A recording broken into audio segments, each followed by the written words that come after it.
Welcome to JP news. మాజీ మంత్రి వర్యులు నెల్లూరు జిల్లా వెంకటగిరి నియోజకవర్గ శాసనసభ్యులు ఆనం రామనారాయణరెడ్డి స్థానిక తెలుగంగ గెస్ట్ హౌస్ నందు విలేకరుల సమావేశం నిర్వహించారు. ఈ సమావేశంలో ఆయన మాట్లాడుతూ మున్సిపల్ నిధులను సమకూర్చుకునేందుకు సంబంధిత అధికారులతో మాట్లాడామన్నారు. పురపాలక సంఘంలోని పారిశుద్ధ ఉద్యోగులకు పలు అభివృద్ధి కార్యక్రమాలకు నిధులను ఆయా పరిధిలోని పన్నుల ద్వారా సమకూర్చుకోవటం, ప్రభుత్వ పరంగా నిబంధనలు ఉన్నప్పటికీ వాటిని పాటించడంలో గత ప్రభుత్వాలు చేపట్టకపోవటం లోటు బడ్జెట్ ఏర్పడిందని, ఇవి సక్రమంగా అమలు చేయటంలో పురపాలక పరిధిలోని పౌరులు సహకరించాలని ఆయన తెలియజేశారు. కార్యక్రమాలు ఎలా ఉన్నాయంటే, పురపాలక సంఘాలు అనేటువంటివి స్వయం ప్రతిపత్తి కలిగినటువంటి, స్వయం సమృద్ధి సాధించాలి. వాటికి అవసరమైన నిధుల్ని అవే సమకూర్చుకోవాలి. ఇది పురపాలక సంఘాలకు ఉన్నటువంటి నియమావళిలో మొదటి అంశం. కానీ వెంకటగిరి మున్సిపాలిటీలో అటువంటి పరిస్థితి కనపట్లేదు. మున్సిపల్ పరిధిలో రావాల్సినటువంటి పన్నుల విధానంలో సరైన అవగాహన లేదు, సరైనటువంటి విధానాన్ని ఈ మున్సిపల్ పరిపాలనలో అమలు చేయలేదు. గతంలో మున్సిపాలిటీ ఏర్పడ్డప్పటి నుంచి కూడా రాష్ట్ర ప్రభుత్వం ఇచ్చేటువంటి స్టేట్ డెవలప్మెంట్ ఫండ్స్లో నుంచి కానీ, లేదా ఏ 12th ఫైనాన్సో 13th ఫైనాన్సో 14th ఫైనాన్సో నిన్నటి వరకు, మరి ఇవాళ నుంచి 15th ఫైనాన్స్ డబ్బులు కేంద్ర ప్రభుత్వం నుంచి వస్తే ఆ డబ్బు ఖర్చు పెట్టుకోవాలి. కనీసం మెయింటెనెన్స్ కూడా ప్రభుత్వాల వైపు చూడాల్సిన పరిస్థితి మున్సిపాలిటీలకు వచ్చింది. ఇది చాలా బాధాకరం. మున్సిపాలిటీల్లో రోజువారీ కార్యక్రమాలు అనేకం ఉంటాయి. ఇవాళ వర్షాకాలం దగ్గర పడుతుంది. కొత్త డ్రైన్లు నిర్మాణం చేయడానికి నిధులు తెచ్చుకున్నామంటే అర్థం ఉంది, కానీ ఉన్న డ్రైన్లలో ఉన్నటువంటి పూడికి తీయడానికి కూడా ఇవాళ ఏ ప్రభుత్వం డబ్బు ఇస్తుందా అని చెప్పి ఎదురు చూడాల్సిన పరిస్థితి ఇవాళ మన మున్సిపాలిటీలో ఉంది. నిధుల లేమి ఎక్కువ కనబడుతుంది. రావాల్సినటువంటి నిధులు బకాయిలు పెరిగిపోయినాయి. రాష్ట్ర కేంద్ర ప్రభుత్వాలు ఇచ్చే నిధులతోనే, రాజ్యాంగబద్ధంగా వచ్చేటువంటి నిధులతోనే మనం కాలయాపన చేద్దామంటే అది అధికారులైనా చేస్తారు. దానికి పరిపాలన చేయడానికి పురపాలక సంఘం, దానికి ప్రజాప్రతినిధులు, ప్రజాస్వామ్య విధానములు, ఎన్నికలు ఇవన్నీ అవసరం లేదు. ఈరోజు మున్సిపాలిటీ ఎన్నికలు జరిగాయి. మున్సిపల్ కౌన్సిల్ ఏర్పడ్డది. చైర్పర్సన్, 2 వైస్ చైర్పర్సన్స్ తోటి మొత్తం మీద 25 మంది సభ్యులతో కౌన్సిల్ పనిచేస్తూ ఉంటే, ఇవాళ కౌన్సిలర్లు మనం ఏం చేయాలి అని అంటే, ఏది చేయాలన్నా అవసరం డబ్బు. అది లేనటువంటి మున్సిపాలిటీలో వీళ్ళందరికీ మనం ఏం చేయాలి అనేటువంటిది ఒక పెద్ద ఆలోచన. వాళ్ళ ముందు అనేక సమస్యలు ఉన్నాయి. వాళ్ళ వార్డుల్లో రోడ్లు వేయమని ఒకరు అడుగుతున్నారు, డ్రైనేజ్ కట్టమని ఒకరు అడుగుతున్నారు, వీధి దీపాలు వెలిగించమని అడుగుతున్నారు, త్రాగునీరు పైప్ లైన్లను పొడిగించి మాకు పైపుల ద్వారా నీళ్ళు ఇవ్వమని అడుగుతున్నారు, వార్డుల్లో ఉన్నటువంటి ఖాళీ స్థలాలని శుభ్రం చేసి దోమల బెడద లేకుండా చేయండి అని అడుగుతున్నారు. ఇలాంటి మౌలిక వసతుల గురించి ప్రజల యొక్క అభ్యర్థనలు వాళ్ళ దగ్గర పేరుకుపోతున్నాయి. అది చేయాలంటే మున్సిపాలిటీల్లో సరైన నిధుల సక్రమంగా ప్రవాహం ఉంది. నిధుల కొరత, ఖర్చు చేసే విధానం, కనీసం నిధులు వసూలు చేసుకునే విధానం కూడా తెలియని దుస్థితులు ఇవాళ వెంకటగిరి మున్సిపాలిటీలో ఉంది. అందరూ కొత్త కౌన్సిలర్లు, కొత్త చైర్మన్, కొత్త వైస్ చైర్మన్, వీళ్ళకి ఇంకా అనుభవం రావడానికి కొంత సమయం పడద్ది. అప్పటి వరకు ప్రజల్ని వేచి చూడమనడం కూడా మర్యాద కాదు, సందర్భం కూడా కాదు. దీన్ని కొంత స్ట్రీమ్ లైన్ చేస్తూ విధానాలను సరిగా అమలు చేయడానికి, సరైన గాడిన పరిపాలనని తీసుకురావడానికి మున్సిపాలిటీలో ఉన్నటువంటి రూల్స్ మేరకు కొన్ని రకాల చర్యలు తీసుకోవాలనేటువంటిది ఇవాళ అధికారులతో చర్చించాం. ఇంకా కూడా వాళ్ళని పూర్తిగా స్టడీ చేయమని చెప్పాం. మొన్ననే మున్సిపల్ కౌన్సిల్ సమావేశం జరిగింది.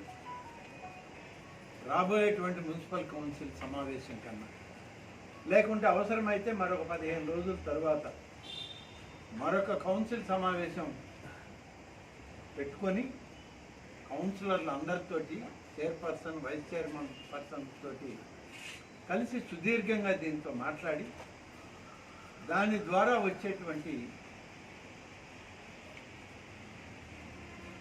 ప్రతిఫలం ఏ విధంగా ఉంటుందో, సమాధానాలు ఏ విధంగా ఉంటాయో వాటిని అమలు చేయడానికి భవిష్యత్తులో ఒక కార్యాచరణ రూపొందించుకోవాలి అని చెప్పి అధికారులకి ఇప్పుడు సూచించడం జరిగింది.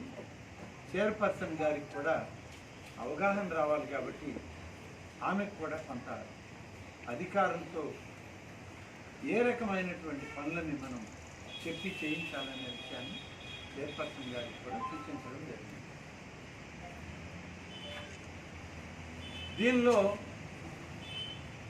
అనేక విషయాలు పొందుపరచబడ్డాయి. మున్సిపాలిటీకి రావాల్సినటువంటి నిధులు రావడం లేదు. ప్రతిదాన్ని మనం పరిపాలనలోకి వచ్చాక ఎలక్షన్తోనో, ఎలక్షన్లో వేసేటువంటి ఓట్లతోనో ముడిపెడితే వ్యవస్థలు పనిచేయాలి. వ్యవస్థలు పనిచేయాలి, ప్రభుత్వ యంత్రాంగం పనిచేయాలి. అన్నిటికీ ఓటు బ్యాంక్ రాజకీయాలే మాట్లాడితే మనం మున్సిపల్ ఆఫీసులోకి పోవక్కర్లేదు. బయట వెంకటగిరి టౌన్లో కూర్చొని ఏ టీ బంకాడనో మనం మాట్లాడుకోవచ్చు. ఆ విధంగా చూస్తే అనేక లోపాలు మున్సిపాలిటీలో ఉన్నాయి.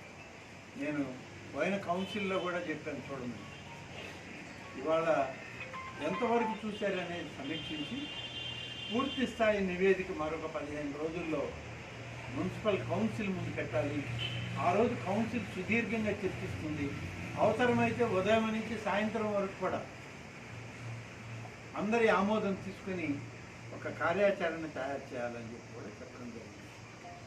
ఇప్పటి వరకు మాకున్నటువంటి దానిలో కొన్ని విషయాలని నేను మీ ముందు చెప్పాలి. మీ ద్వారా వెంకటగిరి పౌరులకు కూడా తెలియాలి. కౌన్సిల్ వచ్చింది, కొత్త చైర్పర్సన్ వచ్చింది, వైస్ చైర్మన్లు వచ్చారు.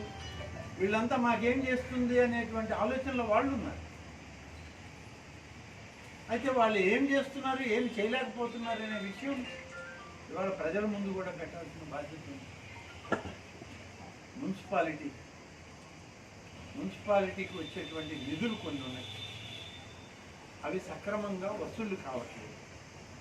ఎందుకు వసూళ్లు కావట్లేదు, ఎందుకు చేయడం లేదని అంటే దానికి ఏ అధికారి కూడా సమాధానం చెప్పలేని పరిస్థితి.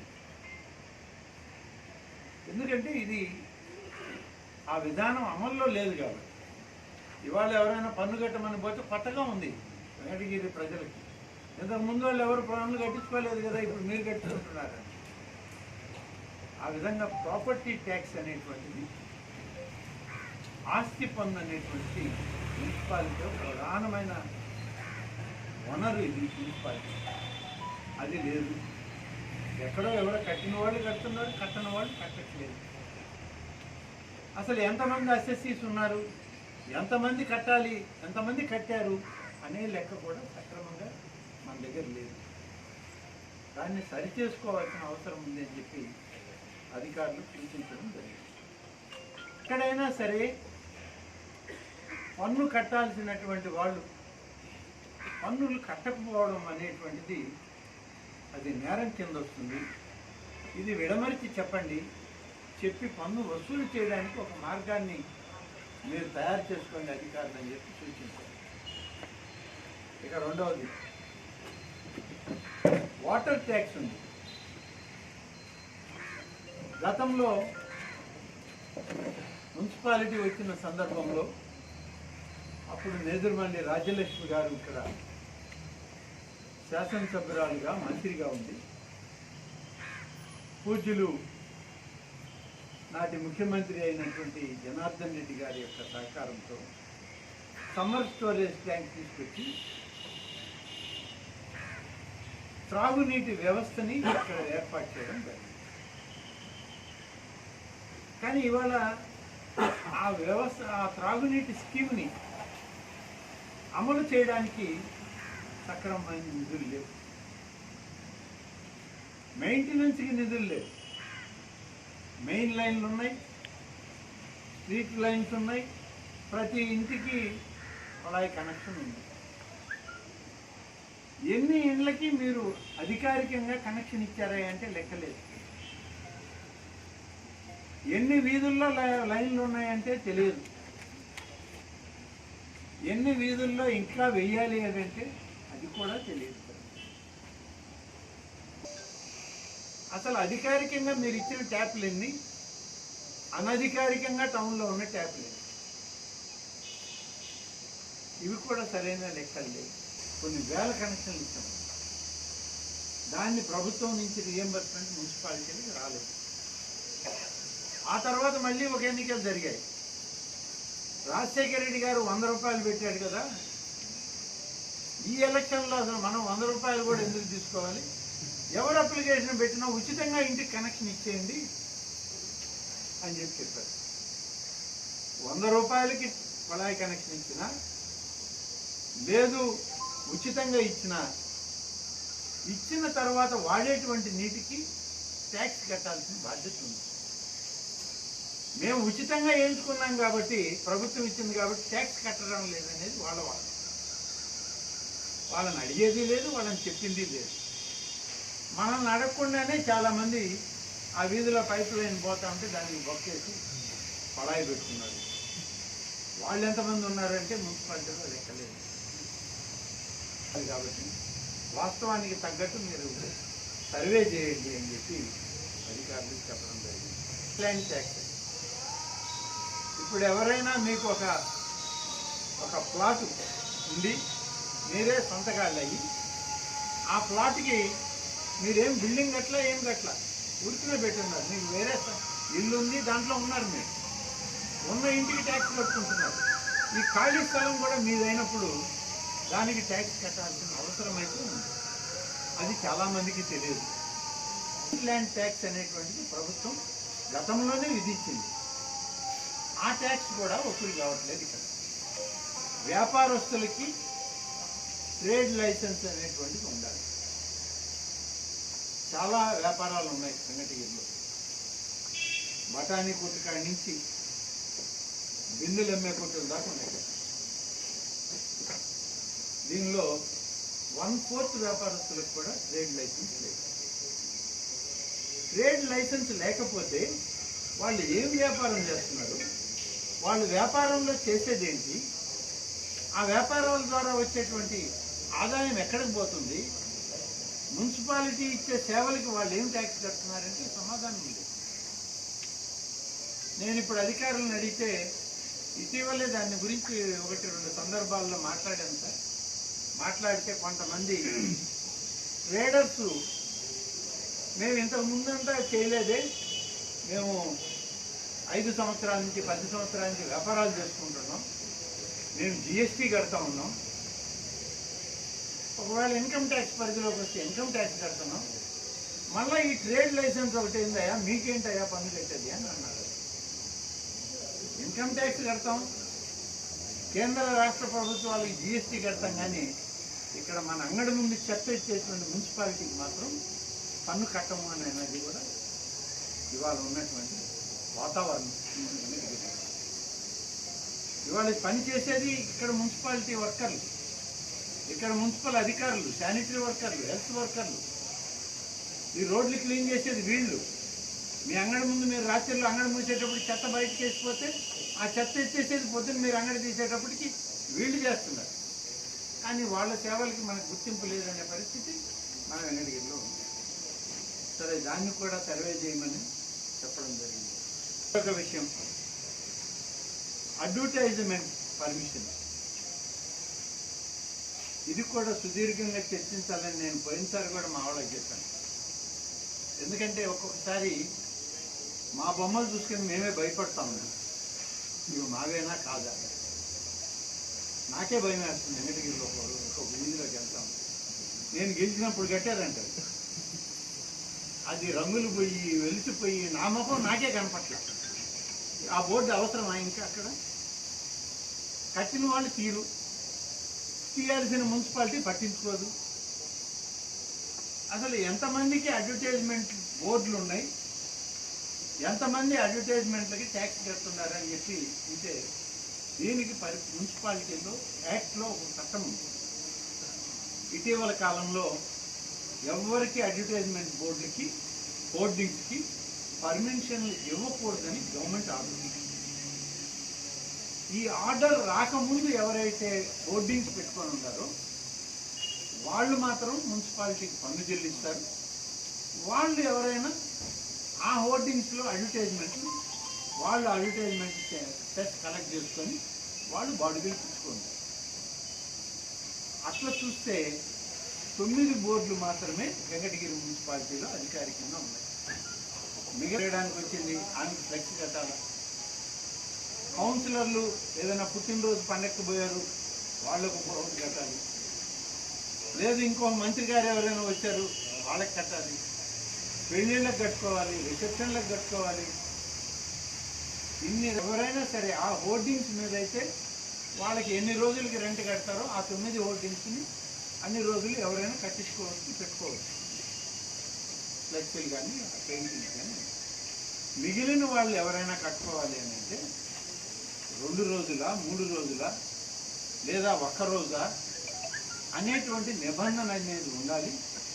ఎవరైతే ఆ కార్యక్రమం కోసం కట్టారో ఆ నిబంధన ఏదైతే రేపు కౌన్సిల్లో వీళ్ళందరూ కలిసి నిర్ణయం చేస్తారో ఆ నిర్ణయం మేరకు, ఆ తీర్మానం మేరకు ఆ 1, 2, 3, 4 అన్ని రోజులు అయిపోగానే వాళ్ళకే వాళ్ళు ఇప్పుకోవాలి. వాళ్ళు ఇప్పుకోకపోతే ఆ బాధ్యత సచివాలయాల మీద పెట్టి సచివాలయాల ద్వారా ఆ బోర్డు ఇప్పించే బాధ్యత తీసుకోవడానికి బాగుంటుందేమో అనేటువంటి ఒక సూచన చేయడం జరిగింది. వైఎస్ఆర్ నగర్ లేఅవుట్లో ఇప్పటి వరకు ప్రభుత్వం చేసిన మౌలిక వసతులన్నీ కూడా చాలా వరకు వాటర్ సప్లై కూడా ఇచ్చి కన్స్ట్రక్షన్ జరుగుతూ ఉంది. మొదలు పెట్టుకునే వాళ్ళందరికీ ఇటీవలే గౌరవనీయులైన ముఖ్యమంత్రి గారు శ్రీ జగన్మోహన్ రెడ్డి గారు ఇల్లు కట్టుకోవడానికి ఎవరైతే ముందుకు వస్తారో వాళ్ళకి పావలా వడ్డీకే రుణాలు ఇప్పించండి. పావలా వడ్డీ రుణాలు ఇస్తే వాళ్ళు కట్టాల్సిన బకాయిలు కట్టేటప్పుడు 30 వడ్డీ రాష్ట్ర ప్రభుత్వం కడుతుందని చెప్పి ఒక వెసులుబాటు ఇచ్చి అప్పు బ్యాంకుల ద్వారా ఇప్పించండి అని చెప్పి అధికారులకు ఆదేశాలు ఇచ్చారు. అది మనకు కూడా వర్తిస్తుంది. త్వరలోనే ఆదేశాలు రాగానే జాయింట్ కలెక్టర్ హౌసింగ్ గారిని పిలిచి ఒక సమావేశం ఏర్పాటు చేసుకొని లబ్ధిదారులందరికీ కూడా మళ్ళీ ఆ విషయాన్ని కూడా చెప్పి మీకు ఎంత అర్హత ఉందో అంత అమౌంట్ వస్తుంది, మీరు పావలా కడితే వడ్డీ 30 రాష్ట్ర ప్రభుత్వం నుంచి జగన్మోహన్ రెడ్డి గారి ఆలోచన మేరకు కడతామని చెప్పి వాళ్ళకి ఒక భరోసా ఇచ్చి మిగిలిన ఇల్లు కూడా ప్రారంభించాలనేటువంటిది ఇవాళ మేము అనుకున్నటువంటి కార్యక్రమం. 86 ఎకరాల చిల్లర 86 ఎకరాల 17 సెంట్ల ఉండేది. దాని లేఅవుట్ రావడానికి కారకులైనటువంటి దాదాపు 182 నుంచి 200 మంది వరకు ఆ స్థలం వాళ్ళు ప్రొటెక్ట్ చేసుకుంటారు, లేకుండా అనేక సందర్భాల్లో వాళ్ళకి పట్టాలు ఇస్తున్నాయి. వాడుకలు తేలేదు కాబట్టి అవన్నీ రద్దు చేశాం. రద్దు చేసినప్పుడే వాళ్ళకి హామీ ఇచ్చాం, మీ అందరికి కూడా ఈ లేఅవుట్లో ఒక ప్లాట్ ఇస్తాము, ఆ ప్లాట్ కూడా అందరికీ 1.5 సెంట్ ఇస్తే మీకు 2 సెంట్లుగా ఇస్తామని చెప్పి హామీ ఇచ్చి జిల్లా కలెక్టర్లు జిల్లా అధికారులందరూ హామీ ఇచ్చాక వాళ్ళ దగ్గర నుంచి ఆ భూమి తీసుకుని ప్లాట్లు పెట్టాం. ఇవాళ ఆ 180 నుంచి 200 మధ్య అంటే ఏదైతే వెరిఫికేషన్ 100% వెరిఫికేషన్ లిస్టు బహుశా 1-2 రోజుల్లో ఫైనలైజ్ అవుతుంది. అయిపోయిన తర్వాత ఆ లిస్టు ప్రకారం లాటరీ తీసి ఆ ప్లాట్లన్నీ కూడా వాళ్ళకి ఇవ్వడానికి నిర్ణయం తీసుకున్నాం. బహుశా 1-2 రోజుల్లో లాటరీ తీసేదానికి డేట్ కూడా ఫిక్స్ చేయండి అని చెప్పి మున్సిపల్ కమిషనర్ గారు ఈ లిస్ట్ ఫైనలైజేషన్ ఒక వెరిఫికేషన్, లాస్ట్ వెరిఫికేషన్, ఇదే ఫైనల్ వెరిఫికేషన్. దీంట్లో ఇంక మళ్ళీ వెరిఫికేషన్ ఏమో. ఈ ఫైనల్ వెరిఫికేషన్ అయిపోగానే డేట్ ఫిక్స్ చేసిన తర్వాత అందరు లబ్ధిదారుల్ని మున్సిపల్ కార్యాలయానికి పిలిచి అక్కడనే లాటరీ తీసి ఎవరికి ఏ ప్లాట్ అనేటువంటి ప్లాట్ నెంబర్ కూడా అక్కడ ఇవ్వడం. ప్లాట్ నెంబర్లు అలాట్మెంట్ ఇచ్చాక ఆ లిస్టుని జాయింట్ కలెక్టర్ హౌసింగ్ రెవెన్యూ గారికి పంపించి వాళ్ళకి పట్టాలు మనకి రాష్ట్ర ప్రభుత్వం నుంచి తెప్పించేదానికి అన్ని అనుమతులను కూడా తీసుకోవడం జరుగుతుంది. ఆదాయ వనరులు హరించిపోవడానికి కారణం వెంకటగిరి చుట్టూ ఉన్నటువంటి లేఅవుట్ల ప్రభావం. లేఅవుట్లు ఉన్నాయి, ఇళ్ల స్థలాలు ఉన్నాయి, ఇళ్ల ప్లాట్లు ఉన్నాయి. ఈ ఇళ్ల ప్లాట్లు ఎవరివి అని అంటే ఎవరో కొనుక్కున్నారు, ఎవరో అమ్మారు, ఎవరో కొనుక్కున్నారు. ఎవరు అమ్మారు, ఎవరు కొనుక్కున్నారు అనేటువంటి దానిలోకి పోతే రిజిస్ట్రేషన్ ఆఫీస్లో రిజిస్ట్రేషన్లు కూడా జరిగిపోయినాయి ప్లాట్లు. ఇవాళ అయ్యా ఈ ప్లాట్ నీదా అని అడిగితే నాదేనయ్యా అని రిజిస్టర్డ్ డాక్యుమెంట్ చూపిస్తున్నారు. వన్స్ రిజిస్టర్డ్ డాక్యుమెంట్ చూపించాక ఎవరూ చేయగలిగేది లేదు. అయితే అది సక్రమమా అక్రమమా అంటే ఇక రూల్స్లోకి వెళ్తే ఏది సక్రమం కాదు, అన్నీ అక్రమమే. కానీ వ్యాపారస్తులు చేసిన మోసంలో చాలామంది లబ్ధిదారులు నష్టపోయే ప్రమాదం ఉంది. ఏరియా ఆక్రమణలకు గురైతే మీరేం చేయాలి? ఈ చెరువుల కింద ఆయకట్టు ఉందా లేదా ఏంటి ఒకసారి ఆ నివేదిక అంతా కూడా తయారు చేసి మీరు మాకు ఇవ్వండి, దాని గురించి కూడా పరిశీలిస్తామని చెప్పి ఇరిగేషన్ అధికారులను కూడా ఇవాళ కోరడం జరిగింది.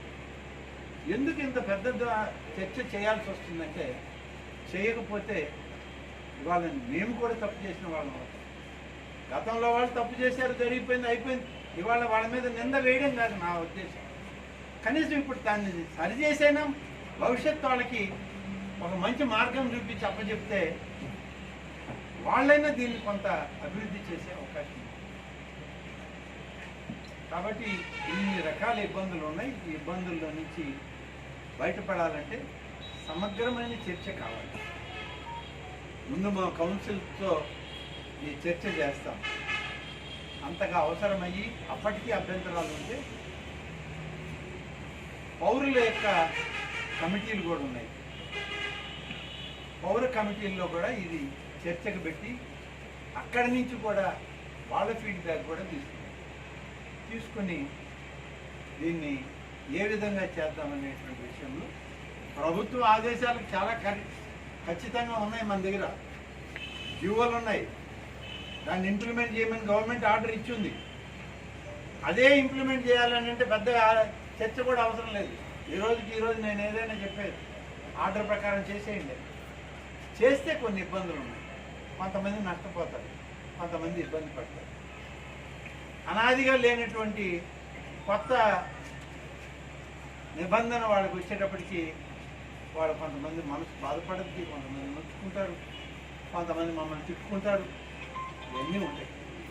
సరే, తిట్టుకోవడం పెట్టుకోవడం అనేది ప్రజాస్వామ్యంలో అలవాటు పడిపోయాం కాబట్టి మేము కూడా ఒక 40 ఏళ్ళు ఇబ్బంది లేదు. కానీ వాళ్ళ మనసులు నచ్చుకోకుండా మున్సిపాలిటీ బాగు కావాలనేది మా చూసినటువంటి కొన్ని కార్యక్రమాలు మాత్రమే. ఇలాంటివి ఇంకా చాలా ఉన్నాయి.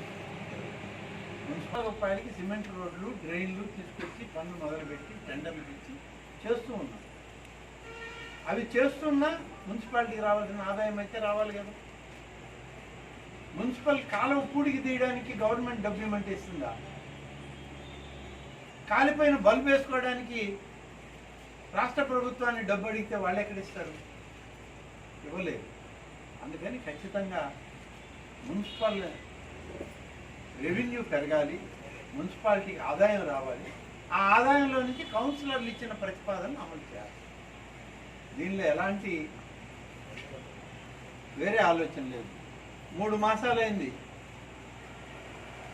ప్రభుత్వం, రాష్ట్ర ప్రభుత్వం నుంచి డైరెక్ట్గా జీతాలు వచ్చేవాళ్ళు పోను, మిగిలిన వాళ్ళకి జీతాలు ఇచ్చి ఈ నెలతో 3 నెలలు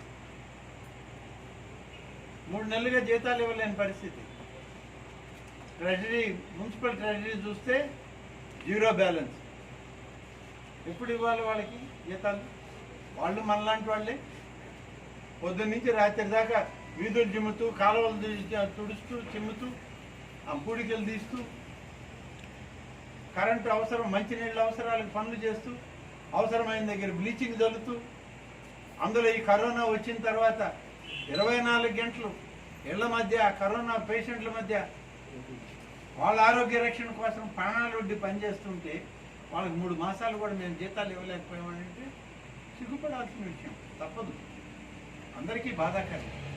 అందుకనే వచ్చే వనరుల్ని ముందు మున్సిపల్ సిబ్బంది యొక్క జీతాలని 3 మాసాలు మీరు ఒక్కసారి ఇవ్వలేకపోయినా కనీసం 1 మాసం 2 మాసాలు అట్లా ఇచ్చుకుంటూ వచ్చి 0 పాయింట్కి తీసుకురండి అని చెప్పి అధికారులకు సూచనలు ఇచ్చాను. ఈ మాసంలో ఎంత అవకాశం ఉంటే అంత ఆ ఎంప్లాయీస్కి జీతాలు ఇవ్వడానికి ప్రయత్నం చేస్తాం. కాబట్టి ఇవాళ ఇన్ని ఇబ్బందులు ఉన్నాయి. ఈ ఇబ్బందులకు కావాల్సినది ఒకటే మార్గం ఏంటంటే మున్సిపాలిటీకి రావాల్సినటువంటి రెవెన్యూ రావాలి. ఖర్చు పెట్టడానికి ఎంతమంది అయినా ఖర్చు పెట్టచ్చు. ఖర్చు పెట్టడం సులభం, వసూలు చేయడమే కష్టం. కాబట్టి అన్ని వార్డుల్లో మున్సిపల్ రెవెన్యూ సిబ్బందితోటి, సచివాలయ సిబ్బందితోటి మేము కూడా కలిసి, అయ్యా మీ పన్నులు మీరు కట్టండి, మీరు పన్నులు కడితే మేము ఇంకా అంత వెసులుబాటుగా పనిచేస్తామని చెప్పి ప్రజలకు కూడా నచ్చజెప్తూ మేము కూడా పాదయాత్రలు చేయాల్సిన అవసరం ఏర్పడింది. ఇది చేసి మరింతగా మున్సిపాలిటీ అభివృద్ధికి రాష్ట్ర ప్రభుత్వం, కేంద్ర ప్రభుత్వం ఇచ్చే నిధులు ఏమున్నా అన్నీ తీసుకొచ్చి అమలు చేస్తాం. 92 కోట్ల రూపాయలతో మరొక సమ్మర్ స్టోరేజ్ ట్యాంక్, మంచినీటి పథకం అమలు చేయడానికి ముఖ్యమంత్రి గారు దాన్ని ఆమోదం చేస్తారు. ఫైల్ జీవో రాబోతా ఉంది. పని అయిన తర్వాత దాని కరెంటు బిల్లు ఎవరు కట్టాలి? ముఖ్యమంత్రిని కట్టమని అడగదామా మున్సిపాలిటీకి? నువ్వు దానికి కావాల్సిన కరెంటు బిల్లు కూడా నువ్వే కట్టని మనం గవర్నమెంట్ని అడగలేము. ఇవాళ మున్సిపాలిటీ కరెంటు బిల్లు బకాయి 4.5 కోట్లు ఉంది. ఏ రోజు ఆయన కరెంటు తీసేస్తాడో తెలియదు. తీసేస్తే మళ్ళీ పోయి ఆయన బతిమాలుకోవాలి, లేదా మనమే ఏదైనా వైర్లను తగిలించుకోవాలి. మనం ప్రభుత్వంలో ఉన్నాం,